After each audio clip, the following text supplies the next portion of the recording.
દિલ્હીની અંદર Indian ઓઇલના petrol પંપે આજે 82 રૂપીઝ પર લીટરના બેઝિસ પર E85 ફ્યુલ અવેલેબલ થઈ ગયું છે.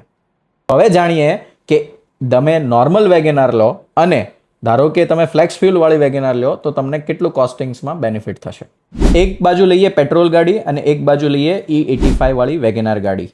તો હવે આપણે જોઈએ કે પ્રતિ લીટર પેટ્રોલનો ભાવ 105 રૂપિયા, જ્યારે E85નો અત્યારનો રેટ છે 82 રૂપીઝ પર લીટર. માઇલેજની વાત કરીએ તો 25 કિલોમીટર પર લીટરની માઇલેજ આપે છે વેગેનાર નોર્મલ પેટ્રોલ્સની અંદર, જ્યારે E85માં આવશે ત્યારે 20 to 30% લેસર એટલે કે 19 કિલોમીટર પ્રતિ લીટરની માઇલેજ આપે. 100 કિલોમીટર માટે 4 લીટર જેવું પેટ્રોલ યુઝ થશે, જ્યારે E85 એવરેજ ઓછી હોવાના લીધેથી 5 લીટરને 26 ml જેટલું પેટ્રોલ યુઝ થશે. 100 કિલોમીટરનો અંદાજિત ખર્ચો પેટ્રોલ ગાડીમાં આવશે 420 રૂપિયા, જ્યારે E85માં આવશે 431 રૂપિયા.